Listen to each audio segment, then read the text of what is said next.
75쪽 갈게요. 1번에 여기서는 가를 이해할 때 가장 적절한 거야. 여기서는 가는 뭐예요? 소부의 생김새. 박씨의 생김새를 얘기하는 거야. 가장 적절한 것은 5번이고요. 반응이 다르지, 그치?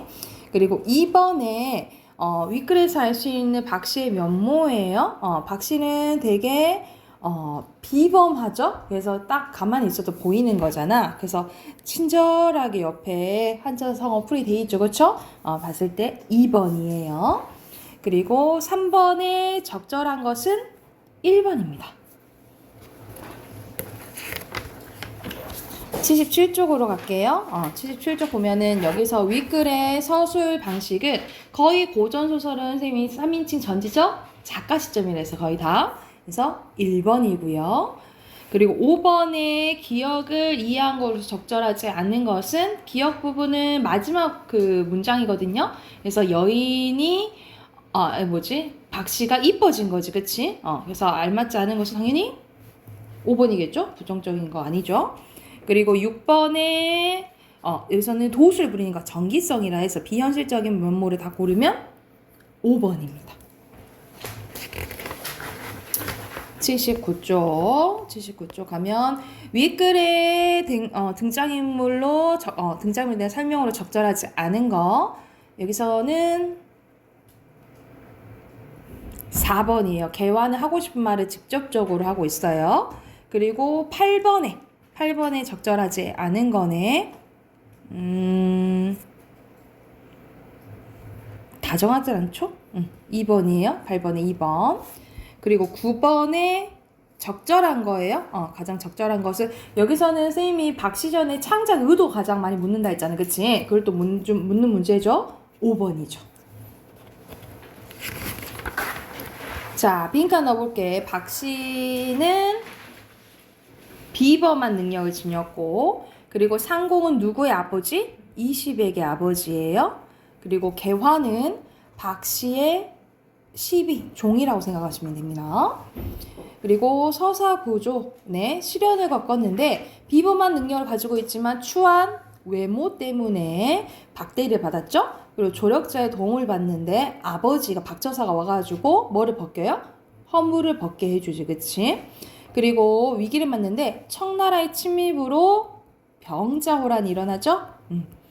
그리고 이제 적군을 물리치고 편한 여생을 잘 보낸다라고 보시면 되고 주제를 이제 정리합니다. 박씨이겼던 박씨가 여기서는 미인 이렇게 써도 되고 여기서는 절세 가인으로 나오죠. 절세 가인으로 변신한 후 능력을 발휘하죠. 그래서 표면적은 박씨의 영웅적 기상과 재주고 이면적 숨어있는 것은 청나라에 대한 적개심과 대리만족이라고 보시면 됩니다.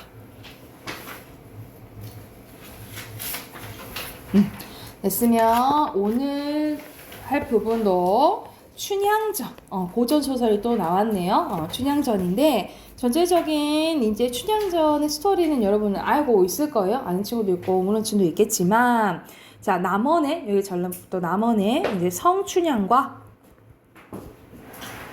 이몽룡이 단오날, 우리가 단오날은 이제 음력 5월 5일이거든요. 단오날 이제 그때 뭐 청포에 머리도 감고 그리고 여자들은 막 그네 타고 막 이러거든요. 이 그네를 타는 모습을 보고 이몽룡이 이제 성춘향한테 첫눈에 이제 반하게 돼요. 그래서 이제 결과적으로 둘이 이제 사랑에 빠지게 되는데 이몽룡이가 아버지 따라서 이제 과거를 보러 이제 한양으로 가게 됩니다. 그때 이제 누가 새로 이제 변학도라는 사또가 부임을 하게 되는데 얘는 이제 완전 탐관오리인 거야. 그래서 백성들도 괴롭히고 자기 호의호식만 하고 그리고 이제 춘향이가 이쁘다고 하니까 춘향이한테 오늘 하룻밤 보낼래 내 수청을 들어라 했는데 거절을 한 거죠.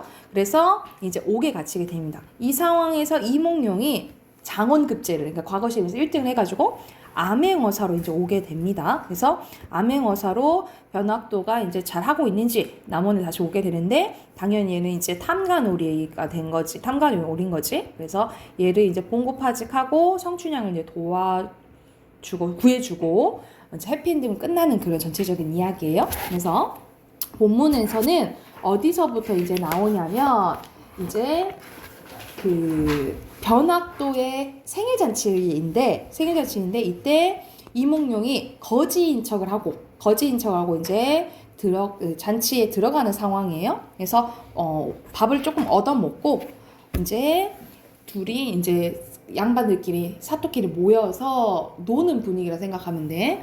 여기서 운봉이란 사람이 하는 말이 이러한 잔치에 풍류로만 놀아서 하는 맛이 적사오니 차운 한 수씩 해서 보면 어떠하리요? 라고 한 거야. 그러니까 우리 시 한번 지어봅시다 라고 한 거예요. 그 말이 옳다 하니 운봉이 운을 냈지. 노풀 고자와 기름 고자를 넣어가지고 우리 시를 돌아가며 지어봅시다 라고 한 거예요. 이때 어사또 하는 말이 이 여기서 어사또는 이몽룡이를 얘기하는 거. 이몽룡에 끼어듭니다. 이몽룡이 뭘 하냐면 자기 거지 그 행세겠다 있잖아. 이 거지는 어려서 한시께나 읽었더니 좋은 잔치 당하여서 술과 안주를 포식하고 그냥 가기 민망한 한수 내가 지어보려고 합니다 라고 한 거예요. 여기는 사실상 술과 안주 포식 안 했거든요. 왜냐면 거지라고 하니까 음식 조금만 줬었어. 이거는 비꼬는 거지. 반어법 쓰였다라고 보시면 돼요. 운봉 영장에 반겨두고 필연을 내주니 자중 사람들이 다 짓지도 않았는데 순식간에 글 두 개를 지었으되 백성들의 형편을 생각하고 본관 사도의 정체를 감안해서 지었다라는 거야. 이거는 이 어떻게 지었는지에 대해서 서술자가 얘기를 해주는 거지, 그치? 이건 서술자가 딱 끼어들어서 이몽룡이가 백성들을 생각하고 이 본관 사토, 변학도의 정체를 감안해서 지었다라고 얘기를 해준 거야. 이건 서술자가 개입한 부분이니까 이걸 편집자적 논평이라 볼 수 있겠죠.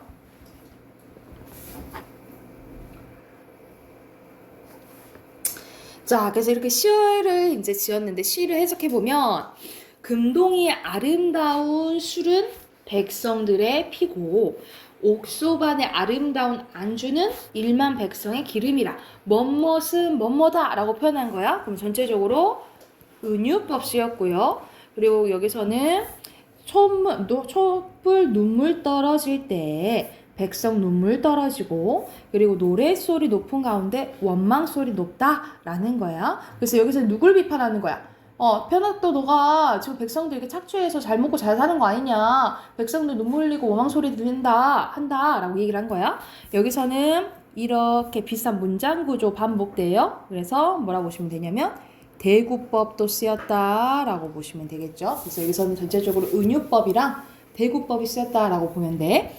이렇게 지었으되 본관사또 이제 변학도 얘기하는 거죠. 변학도는 지 이야기하는지도 몰라요. 어리석어요. 몰라보는데 이 운봉영장은 글을 보면 속으로 일났다. 이 사람 보통 사람 아닌 것 같은데? 라고 눈치를 채요. 그래서 이때 어사또가 물러간 후에 아전들의 분바대 야야야 일났다 하면서 여기서부터 가로 표시해보자. 여기서부터 공방 불러서 도자에 단속하고 병방 불러서 영마 단속하고 그러니까는 다들 막 불러서 이제 단속을 이제 급히 시키는 거야. 관청색 불러서 다담석 단속도 하고 옥형방 불러서 죄인 단속, 집사 불러서 형구 단속, 형방 불러서 장부 단속, 사령 불러서 숙직 단속 이런 식으로 그 책임자들 다들 그거 우리 했던 거 다 단속하라고 해 하고 시킨 거예요. 여기서는 뭐 단속 반복되지. 비슷한 문장 구조 반복되면 또 대구법. 그리고 이런 식으로 나열되면 이렇게 막 나열됐잖아. 나열되면 열거법이라고 보시면 돼요. 전체적으로 대구법과 열거법 쓰였고 자 한참 요란한데 그 사정을 모르는 본관사또가 여보 운봉 어딜 다니시오? 저 소피 보고 화장실 갔다 왔어요 라고 얘기를 하는 거야.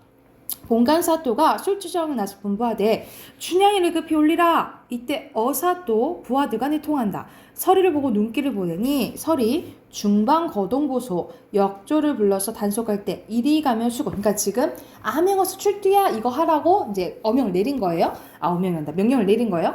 그래서 저리 가면 수군. 수군. 서리 역절 거동보소 여기서는 왜 외올망건, 여기서는 망건, 공단 모자, 세페르니 물려쓰고 석자 간발, 새 집신의 한삼 고이 산뜻하게 차려입고 육무방방이의 사슴 가죽분을 손목에 걸어주고 여기를 번쩍 저기 번쩍 나뭇잎이 우글우글 척파 역줄 거동보소 이때 달 같은 마패를 뭐뭐 같은 직유법 쓰였죠. 햇빛같이 들어서 여기도 직유법 암행어사 출두야 했다라는 거지.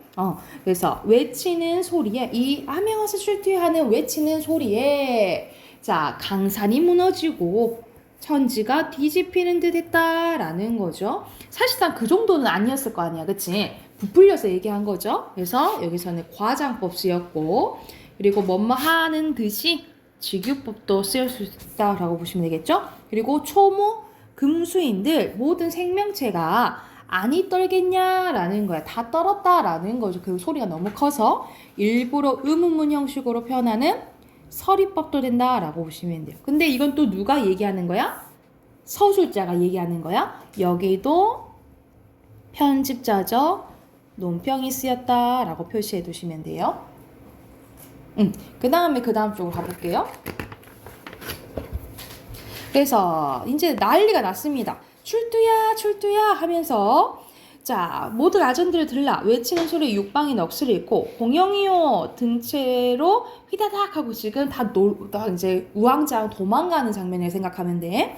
자 에고 박 터졌네 하면서 좌수 별감 여기서는 좌수랑 별감은 이제 그 직이 이름이라 보면 돼.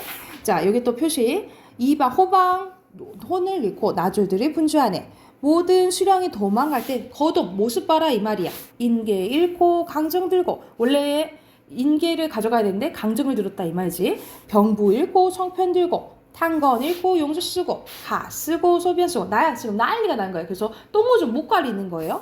칼집 쥐고 오줌 누고 그리고 여기서는 또 나열됐지? 그러면 또 열거법 뭐뭐하고 비슷한 문장구조 반복됐잖아. 대구법도 될 수가 있겠죠. 그렇죠? 부서지는 것은 검은고요. 깨지는 것은 북가장고라 라고 얘기가 나오네. 그래서 여기서는 막 이제 사람들이 도망가는 것을 우스꽝스럽게 표현했다라고 보시면 돼요. 근데 이 도망가는 장면을 조금 자세히 표현한 거잖아. 그래서 여기서는 이렇게 자세히 표현한 것을 뭐라고 하냐면 장면의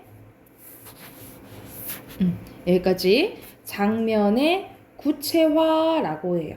장면의 구체화라고. 그러니까는 보통 그냥 스쳐갈 수 있는 장면을 자세히 표현한 것을 우리가 여기서는 장면의 구체화라고 하고 특히 이제 열거법이나 대구법을 통해서 표현했다라고 보시면 되고요. 본간사또가 똥을 싸고 멍석 구멍 새양질 눈을 뜻하면서 얘도 이제 쫄았겠지. 이제 암행어사가 떴다라고 하니까 그래서 뭐 똥을 싸고 멍석 구멍 새양질 눈을 뜻하고 직유법 나왔죠. 그래서 이거는 약간 겁에 질린 모습을 우스꽝스럽게 표현했다라고 보시면 돼요. 그래서 약간 겁에 질린 모습을 우스꽝스럽게 표현한 거 희화화라고 해요. 희화화했다라고 필기하시면 되겠죠. 그래서 뭐라고 하냐면 안으로 들어가면서 추워라 문 들어온다 바람 닫아라 물 마르다 목 들어라 이렇게 한 거야. 사실상 문이랑 바람이랑 바꿔서 물이랑 목이랑 바꿔서 얘기했잖아. 그치? 근데 이렇게 당황한 것을 바꿔서 이제 말장난친 거야. 그래서 이런 것을 이제 뭐라고 하냐면 언어 우리가 말 순서 바꾸는 걸 도치라고 하죠. 언어 도치에 의한 말장난을 언어 유희라고 해요. 언어 유희가 쓰였다라고 보시면 됩니다. 도치에 의한 언어 유희가 쓰였다라고 보면 돼. 그래서 이 사또가 당황하는 것을 이 말로 표현을 한 거죠. 관청색은 상을 읽고 문장을 읽고 내다르니 설이 역줄 달려 후다닥 에고나 죽네. 이때 어사또 이몽유 분부하되 본간 사또는 본고 파직하라 하면서 변학도 너는 해고야 라고 얘기를 한 거야. 본간 사또 본고 파직이요. 사대문에 방을 붙이고 옥형리 불러 분부하되 네 옥에 갇힌 죄수를 다 올리라 호령하니 죄인들을 올렸대요. 다 각각 죄를 물은 후에 죄가 없는 자는 풀어줄세. 저 계집은 무엇인고 형리 여쭈오대 기생 월매 딸이온데 춘향이 얘기하는 거예요. 포악한 죄로 옥중에 있습니다. 무슨 죄인고? 본간 사또 수청들라 했더니 수절이 정절이라 수청 아니 들고 사또에게 악을 쓰면 달려든 춘향이로소이다. 어서도 분부하되 일부러 이제 춘향이를 이제 데리고 왔어. 춘향이 보고 일부러 이제 이 전날 이몽룡이 거지 행세를 하고 춘향이를 이제 보러 가요. 그랬더니 이제 춘향이는 이제 거지 행세로 이제 이몽룡이 온 줄 아는 거지. 그래서 이 여사또가 된지 꿈에도 이제 모르고 있었던 거예요. 그래서 이제 이몽룡이 떠봅니다. 뭐라고 이제 떠보냐면 너 같은 년이 수절한다고 관장에게 포악하였을 살길을 바랐소냐. 죽어 마땅한데 내 수청도 거역할까 하면서 마지막까지 춘향이의 지조와 절개를 시험을 합니다. 여기서는 춘향이의 지조와 절개를 시험하는 거라고 보면 돼. 이거 조금 나쁘지, 그지? 마지막까지 떠보는 거야. 야, 너 내 말도 거역할래? 라고 한 거야. 그랬더니 넘겨서 춘향이가 이제 말로만 듣고 기가 막힌 거예요. 내려오는 관장마다 모두 명관이구나. 야, 잘난 애들만 온다? 라고 비꼰 거죠. 여기서 명관은 또 반대로 말한 반어법이라 보면 되겠지. 어사또 들으세요. 층암 절벽 높은 바위가 바람인들 무너지며 그리고 청송 녹죽 푸른 나무가 눈이 온들 변할 리니까 변하지 않는다라는 거야. 일부러 의문 형식으로 변한 서리법이죠. 그러니까 아무리 네가 말을 한다 해도 나는 꺾이지 않는다라고 얘기하는 거예요. 그래서 네모친 거는 뭘 의미하냐면 춘향이의 지조, 절개를 의미하고 세모친 것은 시련, 고난을 의미한다라고 보시면 돼요. 아무리 이러한 시련과 고난이 있어도 나는 꺾이지 않는다라고 이제 표현한 거라고 보면 돼. 그래서 또 뭘 하냐면 향단아 서방님 어디 계신가 보아라. 어젯밤에 옥 문간에 와 계실 때 내가 천만당부하였더니 어디 가셨는지 나 죽는지도 모르냐 라고 하니까 어사또 분부하되 얼굴을 들어 나를 보라 했다라는 거지. 그랬더니 춘향이 고개를 위로 살펴보니 거리는 왔던 난군이 어사또가 되어 앉아 있었다라는 거야. 여기서 극적 반전이 일어난다라고 보시면 되겠죠. 극적 반전이 일어나는 부분이라고 보면 돼. 그래서 엄청 좋아합니다. 춘향이가. 그리고 뭘 하냐면 얼추구나 좋으시고 어선한 건 좋으시고 남원 읍내 가을이 들어서 여기서 가을은 이제 변학돌의 행포를 의미하는 거죠. 가을이 들어서 떨어지게 되었더니 객사의 봄이 들어서 이화춘풍이 날 살리는구나. 이화춘풍은 이몽룡이를 얘기하는 거겠죠. 꿈이나 생시냐 꿈이 깰까 염려로다. 한참 일이 즐길 적에 춘향 어미가 들어와서 가없다라는 끝없는 이런 뜻게 해석하면 돼요. 끝없이 즐겨하는 말이 어찌다 말로 표현하겠냐 이 말인 거야. 여기서도 그리고 춘향이 높은 절개 광채 있게 되었으니 어찌하니 좋을순가 좋다라는 거죠. 여기서도 서술자가 개입한 부분이라고 보시면 돼요. 그러면 편집자적 논평 또 써놓으면 되겠지. 어사또 남원의 공을 다한 후에 춘향 모녀와 향단이를 서울로 데려갈새 위가 찬란하니 세상 사람이 누가 아니 칭찬하랴. 다 칭찬했다 이 말이에요.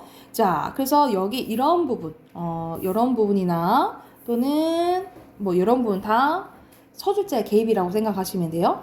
이때 춘향이 남원을 하직할 때 영귀하게 되었지만 고향을 이별하니 일희일비가 아니 되겠냐라는 거야. 그러니까 슬프기도 하고 좋기도 하다라는 거죠. 그래서 뭐라 하냐면 놀고 자고 자던 부용당아 너 부디 잘일 거라. 광안로작교며 영주각 잘일 거라. 본품은 해바다 푸르건마 떠난 객은 돌아오지 않는다고 이른 시는 나를 두고 이름이라. 여기서 떠난 객은 춘향이를 의미하는 거죠. 나 떠난다 얘기하는 거야. 다 각기 이별할 때 길이길이 무고하옵소서 다시 보기 기약 없네. 이때 어사또는 좌도 우도를 읍들을 순찰하여 민정을 살핀 후에 서울로 올라가 임금께 절을 하니 판서 참판 참의들을 입시와 보고서를 살핀다. 임금께서 크게 칭찬하시며 이조 참의 대사성을 보하고 춘향이를 정열 부인을 봉했다라는 거야. 그러니까 여기서는 춘향이가 원래는 기생딸이라 했잖아. 그러니까는 뭘 하게 된 거야?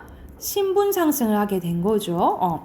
그래서 은혜에 감사드리고 물러나와 부모님께 배우니 성은을 못 잊어 하시더라. 그래서 정열 부인 돼가지고 백년 동락 행복하게 맞이 살았다. 라는 이제 해피엔딩이라고 생각을 하시면 돼요. 그래서 여기서는 전체적으로 주제가 당연히 우리가 변학도 보면은 탐관오리에 대한 이제 훈계 이런 거를 볼 수도 있고 아니면은 이제 순양이 입장에서 보면 지조와 절개를 지켜서 볼 수도 있고 아니면 뒤에 이제 연애 사상이 나오잖아요. 그래가지고 이제 자유 연애 사상 또는 신분제에 대한 이제 타파 뭐 이런 것들이 이제 주제로 보일 수 있다라고 생각을 하시면 돼요. 그래서 대표적인 해피엔딩이 나온 고전 소설이라고 생각하시면 됩니다. 그러면 여기도 문제 풀으셔야겠죠? 90쪽까지 문제 풀어 오시고 리문학 꺼내 봅시다.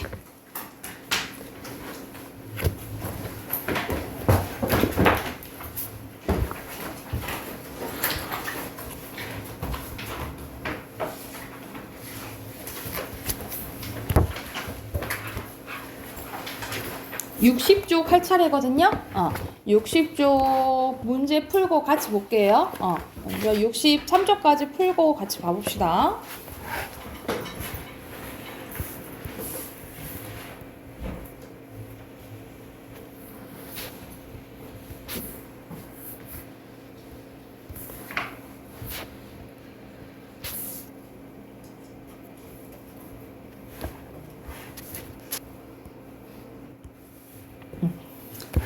자, 여기서는 이제 사회적 기업에 대해서 이제 나오는데, 자, 우리나라 사회에서는 이윤 추구를 목적으로 하는 일반적인 기업이 있는 반면에 사회적 가치를 추구하는 비영리 기관이 있대요. 이와 달리 사회적 가치 추구를 위해서 이윤을 창출하는 기업이 있는 이걸 뭐라 한다는 거야? 사회적 기업이라고 한다는 거죠. 그래서 이제 사회적 기업 제목이 같이 이거에 대해서 언급하는데, 이러한 기업은 환경 문제, 취약계층의 복지 등과 같은 사회적 문제를 해결하고자 재화 서비스를 생산, 판매하는 경제활동을 하는데 이러한 사회적 기업은 혼성 조직, 자원 동원의 다양성, 그리고 민주적 조직 운영 같은 특성을 가지고 있대요. 그래서 이와 같은 사회적 기업의 특성을 구체적인 사례를 통해서 한번 살펴보자. 그러면 전체적인 이제 설명 방법이 예시가 되겠네. 그죠?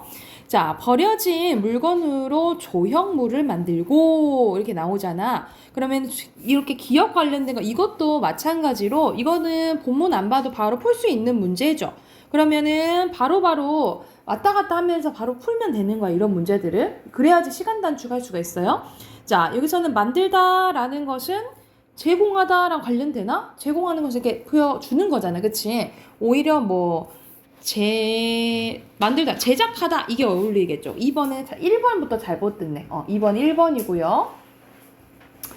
자, 다시 본문 가보면 자, 이를 전시해서 수익을 창출한 A 기업이 있는 경우 그 수익의 70% 정도를 환경단체에 기부를 합니다.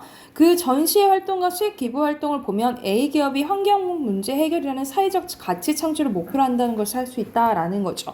그래서 이를 봤을 때 사회적 기업은 사회적 가치 창출을 위한 공익성과 이를 위한 이윤 추구의 성격을 모두 가지는 그래서 혼성 조직이라고 한다는 거야. 이게 특성 첫 번째라고 보시면 되겠죠. 이게 특성 첫 번째고.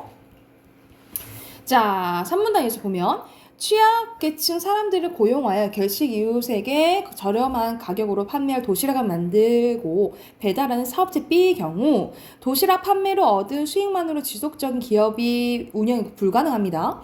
그래서 B기업은 기부나 후원, 정부 보조 등 같은 여러 방법을 자원을 동원하는데 이게 자원 동원의 다양성을 보여준다라고 보시면 되겠죠. 그래서 여기 밑줄 그으면 되겠지. 이게 특성 두 번째라고 보시면 되겠죠. 또한 B기업에서는 기업의 설립과 운영에 가장 많은 돈을 기부한 창립자 하더라도 다른 일반 구성원들과 동등한 의사결정을 가지는데 또한 뿐만 아니라 구성원 모두의 자발적인 참여를 유도하고 구성원의 의견을 민주적으로 모아서 기업이 운영됩니다. 이것은 조직의 운영의 민주성을 보여주는 것이다 라는 거죠. 이게 특성 세 번째라고 보시면 되겠죠. 자, 이러한 사회적 기업은 이윤을 사회 또는 지역 공동체의 취약계층에 되돌려 사회 통합에 기여를 합니다. 이게 뭐겠어? 사회 통합에 기여하는 게 이게 사회적 기업의 뭐겠습니까? 역할이겠죠. 이게 사회적 기업의 역할이라고 보면 돼. 이 부분이 악기 연주가 가능한 미취업 장애인들을 고용해서 정기 연주회를 열어 얻은 수익을 장애인 복지 사업에 기부한 시기업이 있는데 이 기업은 미취업 장애인 고용을 통해 취약계층의 실업 문제를 해결하고 기업 활동에서 창출한 이윤을 장애인 복지 사업에 기부하여 복지 서비스의 확대에 기여했다. 이는 취약계층이 느끼는 사회적 소외감을 줄여서 사회통합에 보탬이 된 것이라 할 수 있다. 여기서는 그래서 하는 역할도 이제 예시를 통해 보여주네요. 그렇죠? 그래서 여기 부분이 사회적 기업의 역할이라고 보시면 돼요. 그래서 오늘날 취약계층의 실업률 급증, 그리고 사회복지 서비스의 부족, 환경 문제의 심화 등 다양한 문제 때문에 이를 극복하기에 공동체 역할이 절실하게 요구된다. 그래서 사회적 기업은 이러한 역할을 지속적으로 수행할 수 있는 대안으로 떠오르고 있다라고 해서 전체적으로 특성을 예시를 통해서 이제 설명해줬다라고 보시면 돼요. 그럼 바로 답 확인해 볼게요. 1번에 언급되지 않는 것. 역할 부분 선생님이 아까 전에 사문단에 셌었죠. 그치? 역할. 그리고 사회적 기업의 권한은 안 나온 것 같은데. 그치? 필요성, 구체 사례 나왔고. 일반적인 기업과 차이점 첫 번째 나왔죠? 2번이 잘못됐네요. 그리고 아까 2번은 했었고. 뒤로 넘겨서 빈칸 확인해 볼게요. 1문단에 들어간 빈칸. 사회적 기업은 이윤을 창출하는 기업이고요. 그리고 첫 번째 특성, 사회적 가치 창출을 위한 공익성과 이윤 추구 두 가지 성격을 지녔다 했죠. 그리고 3문단에 들어가 구성원 모두의 자발적인 참여를 유도하고 구성원의 의견을 민주적으로 모아서 기업이 운영된다라고 보시면 됩니다. 그리고 마지막 빈칸, 이윤을 사회 또는 취약계층에 되돌려 사회 통합에 기여한다 했죠? 이게 사회적 기업의 역할이라고요. 자, 밑에 보죠. 이거는 각각의 앞에서 사례 다 나왔잖아. 그치? 그거 연결하면 돼요. 그래서 이렇게 하시면 되겠죠? 옆으로 가서 어휘 봐볼게요. 1번에 남는 것은 이윤 맞죠? 그리고 쫓는 것 추구 맞고 창출 맞고요. 돈이나 그 밖에 값 나가는 모든 물건은 재산이 아니라 재물이에요. 재물 X. 그리고 고용 맞고요. 그래서 하나만 X네. 그리고 6번부터 순서대로 절실, 그리고 대안, 취약, 그리고 소외감이에요. 자, 지문 하나 더 해봅시다. 여기서는 행위 무능력자 제도에 대해서 나오네. 특히 여러분 이제 청소년이니까 청소년과 관련된 거 한번 봐볼게요. 문제 풀고 봅시다. 문제 풀고 같이 볼게요. 67쪽까지 푸세요.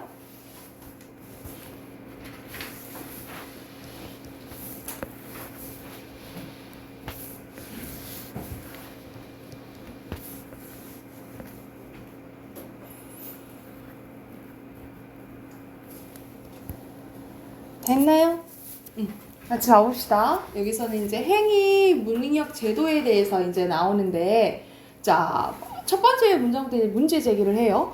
청소년들이 게임 사이트에 가입하거나 휴대전화를 구입할 때는 부모의 동의가 있어야 되는데, 어른들은 그렇지 않은데 왜 이 청소년만 이러한 동의가 있어야 될까? 하고 이제 문제 제기를 한 거야.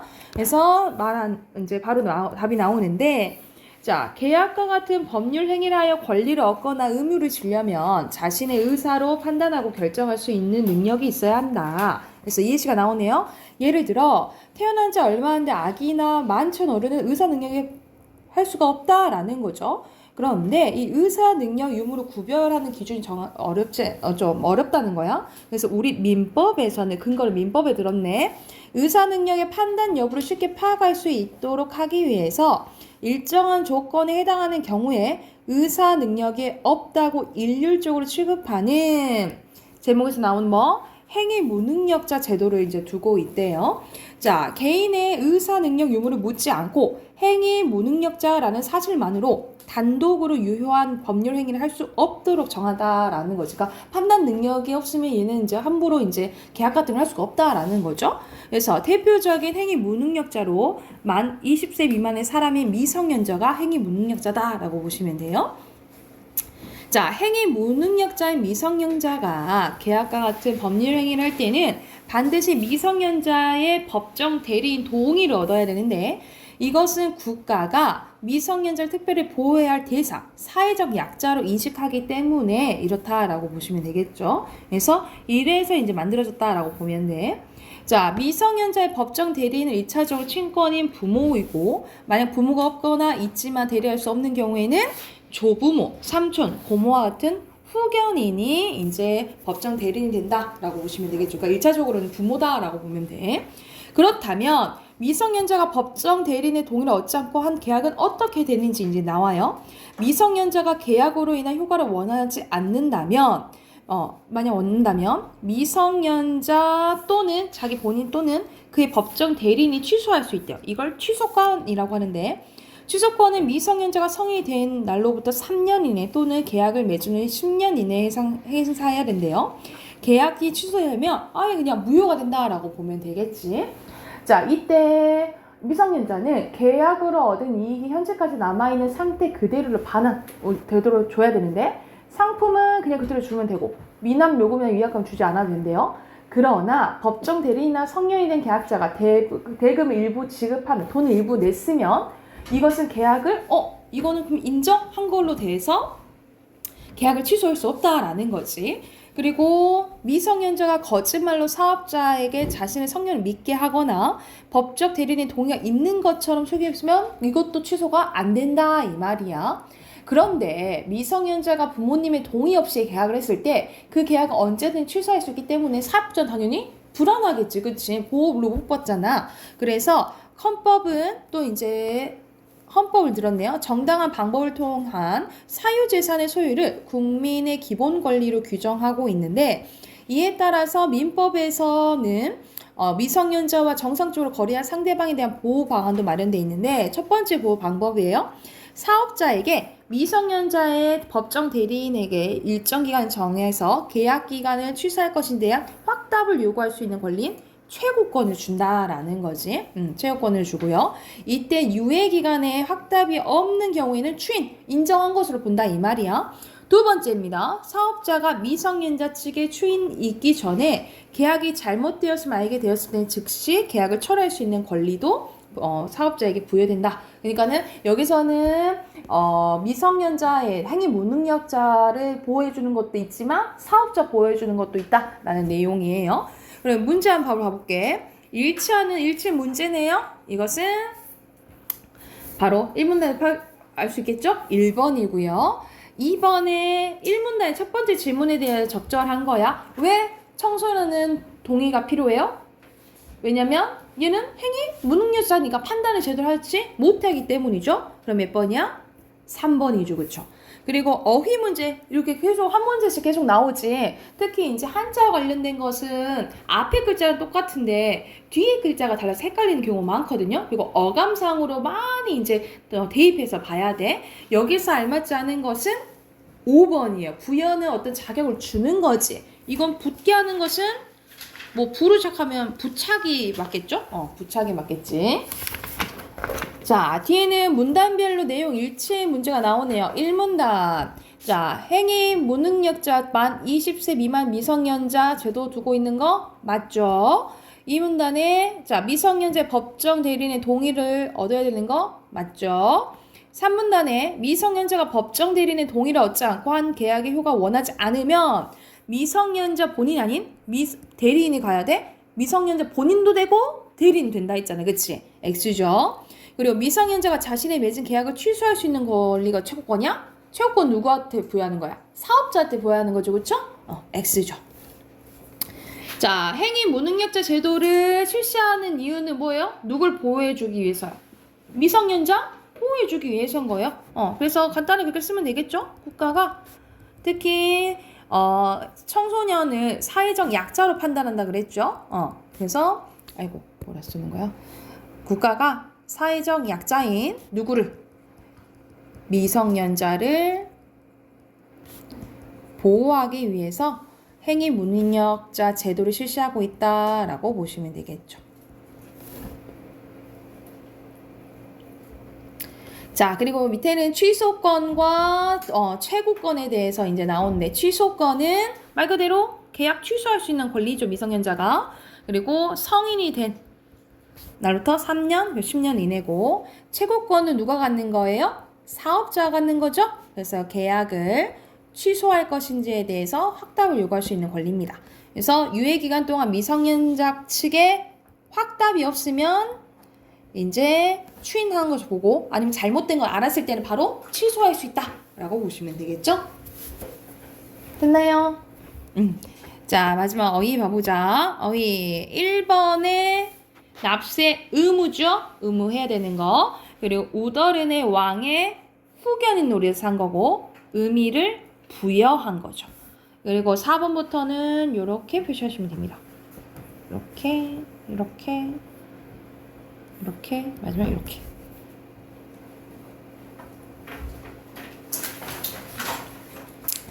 자, 뒤에 금리의 8 하나만 숙제해 오세요. 71쪽 71쪽 숙제 하나 해오시면 됩니다. 자, 문법 합시다.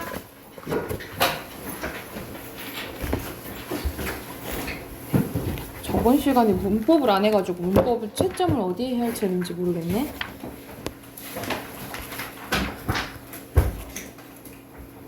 슬아, 몇 쪽부터 채점해야 돼요?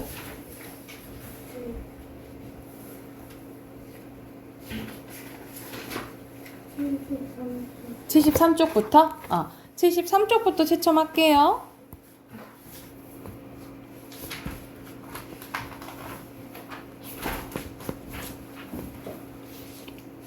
자, 여기서부터 채점할게. 순서대로. 맞나요? 채점하는 거 맞나요? 이건 돼 있어요? 그럼 74쪽부터 하면 되는 거예요? 이거 73 같이 했구나. 그치? 74쪽부터 74쪽부터 할게. 자, 1번에 알맞지 않은 거 여기서는 4번이에요.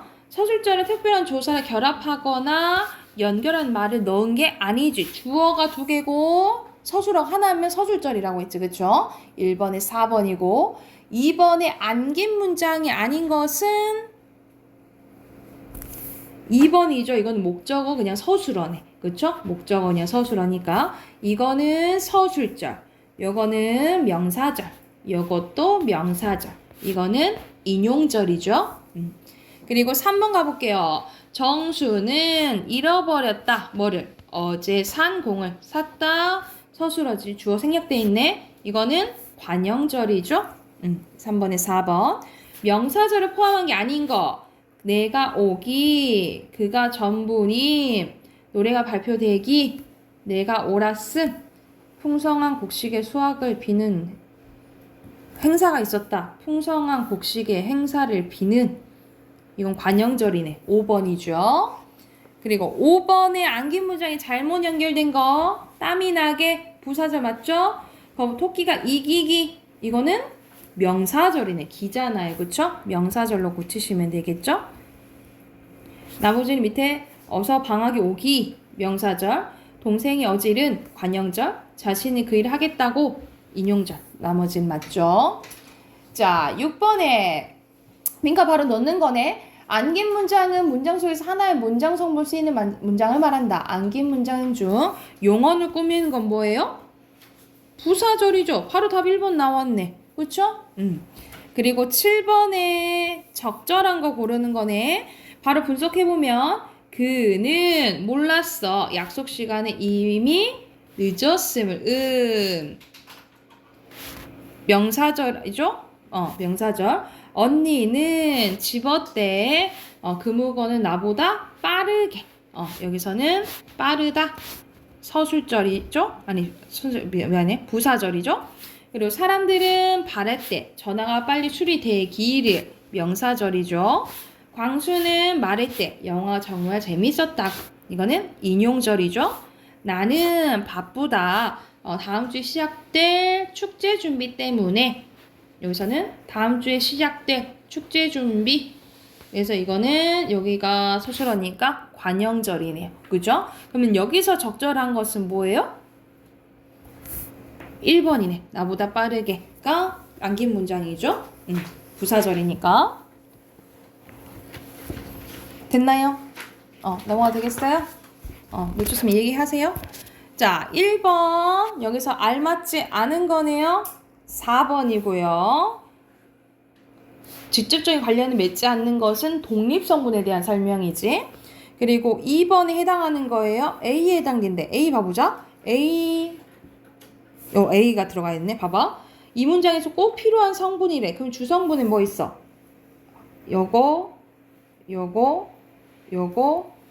요거겠죠? 그치? 근데 누가 무엇이 해당하는 것이 고르래? 그럼 주어 고르라 이 말이야. 주어는 요거가 되겠죠? 그쵸? 근데 특별한 의미를 더하는 조사가 결합되어 있대. 보조사가 결합되어 있어야 된다라는 거야. 그치? 그러면 리을이네요. 도니까 보조사죠. 그쵸? 그리고 3번에 꼭 필요한 성분이 아닌 거 2번이죠? 관형어죠? 그리고 4번 갑니다. 4번에 적절한 거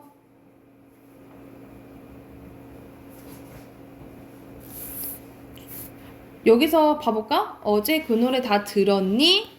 서술어, 주어 서술어 잡아볼게. 들었니? 서술어. 다 들었어. 서술어. 진짜? 다른 노래를 추천해줄까? 서술어죠? 아니, 괜찮아.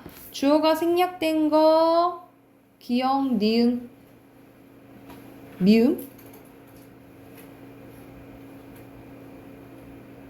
뭐야? 목적어가 나타나는 거. 목적어가 나타난다. 우선 여기 놔둬보자. 왜냐면 주어는 다 생략돼 있잖아요. 그쵸? 이건 부족하네. 틀렸고. 목적어가 나타나는 거, 기억, 노래를 다 들었니? 그리고 노래도 추천해줄까? 2번이네요. 맞는 거 2번. 그리고 독립어가 사용되는 것은 디귿, 미음이죠. 니은 맞네. 미안해. 니은 맞고 디귿 맞고 미음이죠. 미음 고치시고. 그리고 관형사가 관형어로 쓰인 거. 관형어? 관형어로 쓰인 거 없죠? 다 없네. 그 있네요. 선생님 그 까먹었. 그리고 디귿에는 없지. 기억에는 맞고. 다 표시하세요. 그리고 서술어가 생략된 문장은 디귿만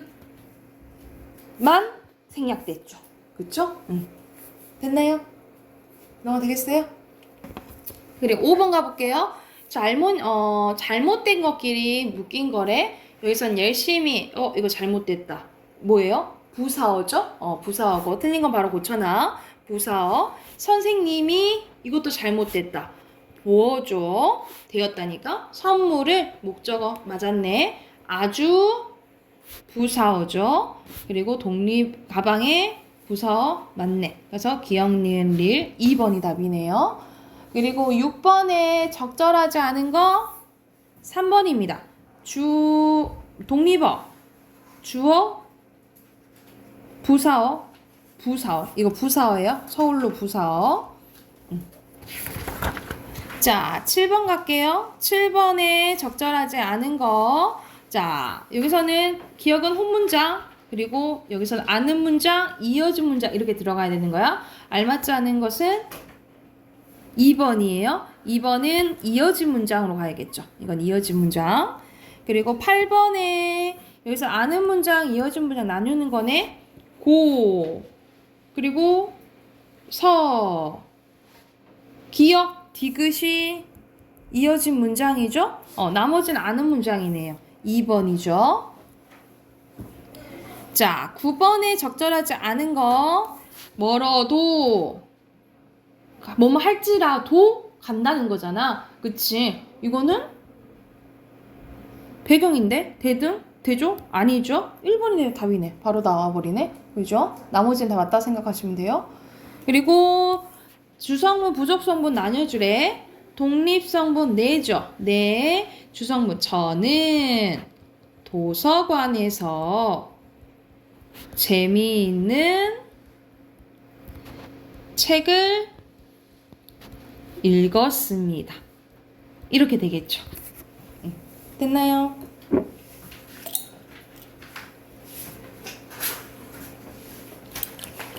이제 좀 다 했어요? 질문 없어요? 넘어가 되겠어요? 오늘 할 부분 봐볼게.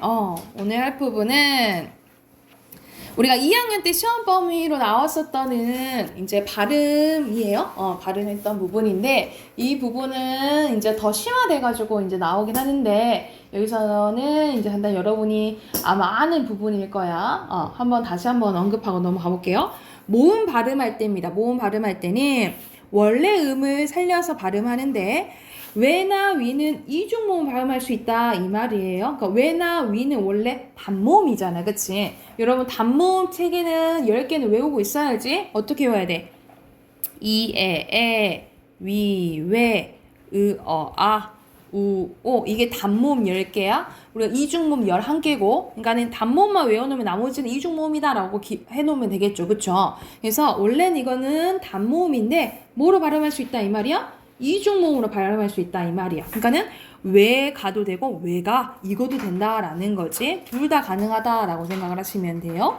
그리고 다음 같은 경우에 단모음을 발음할 수 있는데 자 용언의 활용형에 나타나선 처는 발음하기도 힘들어. 이건 무조건 그냥 처로 발음합니다. 이거는 처야. 그러니까는 고쳐 이렇게 발음해야 된다 이 말이야. 그래서 이거는 이 단모음으로 다 발음해야 되고요. 그리고 얘랑 얘는 애로도 발음한다 라는 거. 이건 허용해준다 이 소리예요. 그러니까는 시개도 되고 시개도 된다 라는 거지. 지해도 되고 지해도 된다 이 말이야. 이건 두 가지 가능하다 라는 소리야. 그리고 자음을 첫 소리로 가지고 있는 음절의 이중모음 은은 이로 발음한다 라는 거. 이건 무조건 이로 발음하는 거예요. 그러니까는 우리 이중모음 의 있죠. 이거 의는 무조건 이중 발음으로 발음해야 되는데 만약 여기에 음가를 가지고 있다. 그럼 무조건 이로 발음해야 된다 이 말이야. 그래서 무니, 희망. 그래서 앞에 이런 식으로 이건 히읗 갖고 있고 이거는 니은 갖고 있잖아. 그치? 이럴 때는 무조건 뭐로 발음해야 된다? 이로 발음해야 된다 이 말이야. 이중모음 의가 아니고 이런 거고. 그리고 첫 음절 이외의 은은 이로 발음을 허용해준다라는 거예요. 그러니까 원칙적으로 봐봐. 정의 하고 이거는 무조건적으로 의로 발음해야 되는데 뭐도 허용해준다?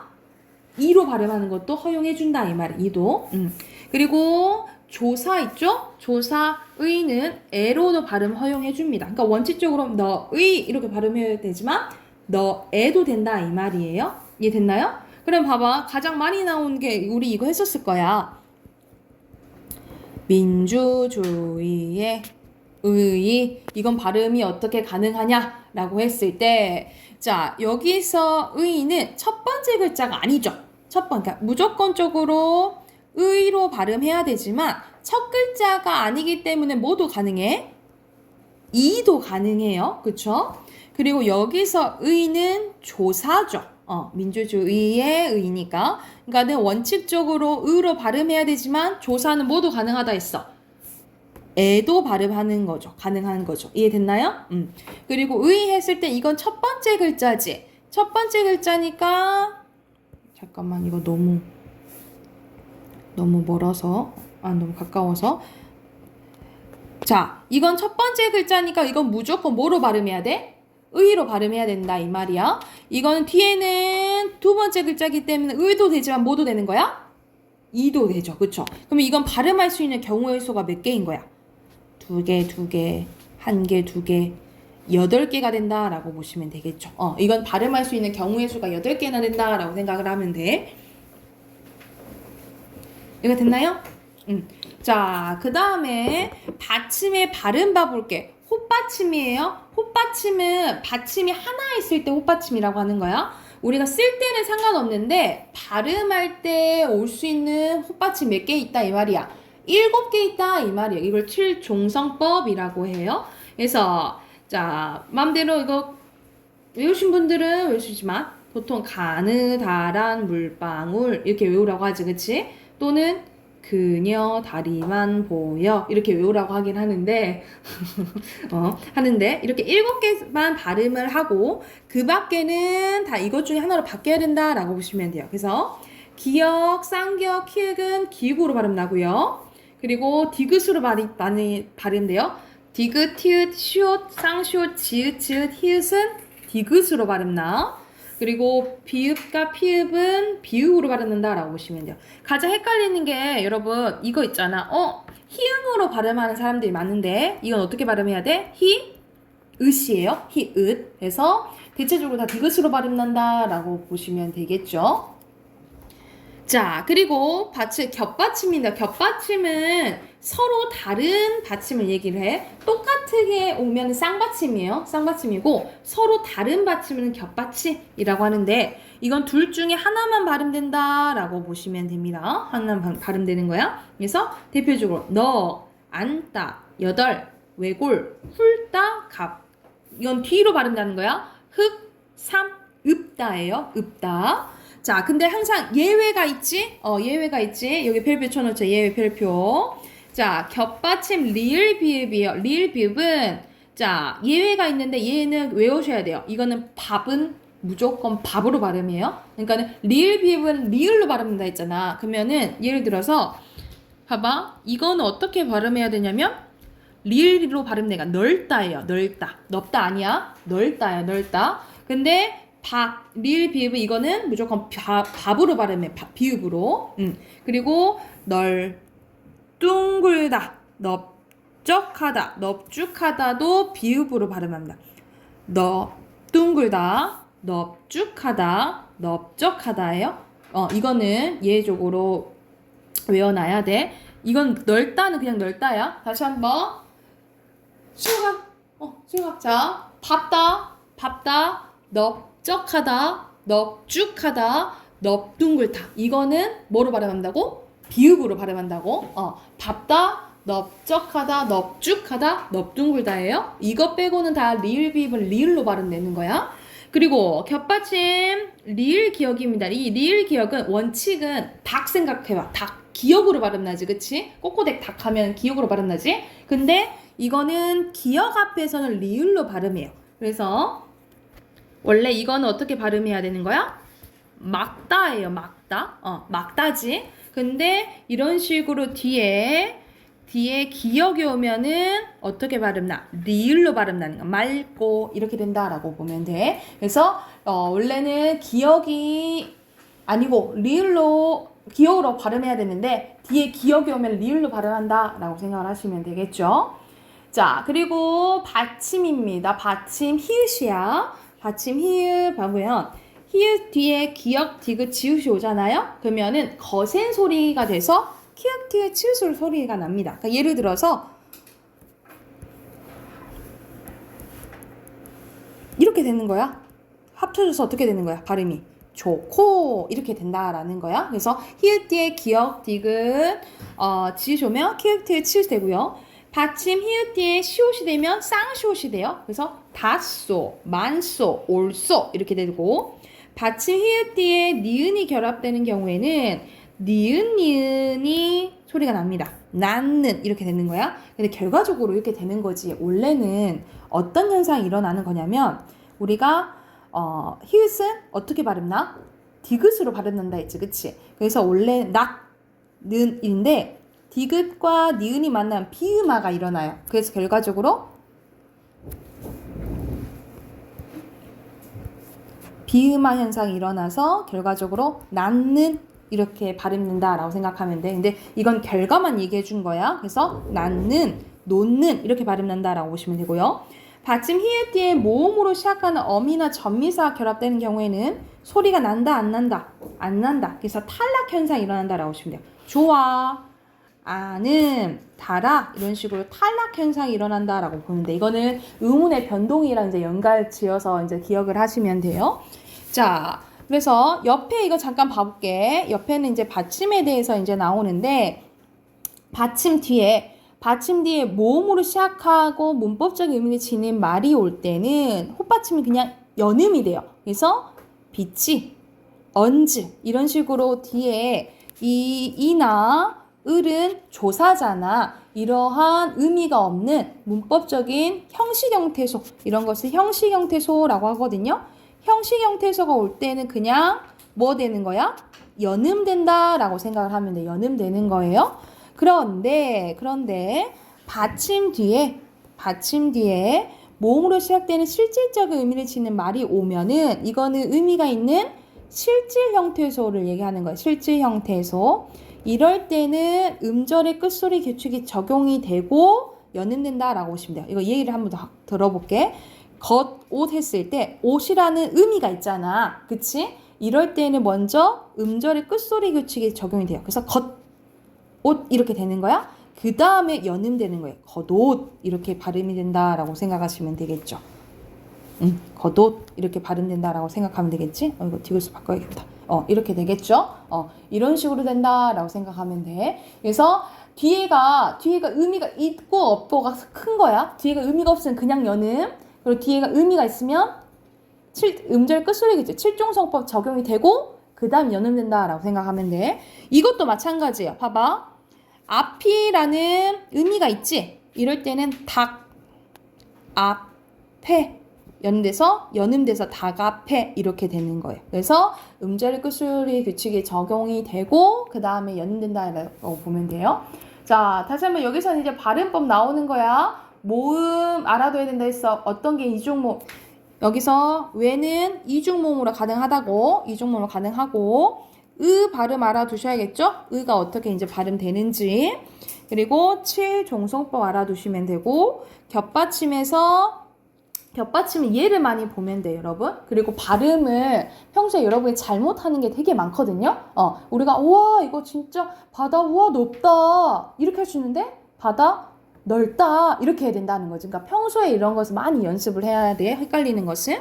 그리고 히읗의 받침 이거 보시면 됩니다. 됐나요? 그러면 우리 83쪽부터 85쪽까지 숙제를 해오자. 85쪽까지 숙제를 해볼게요.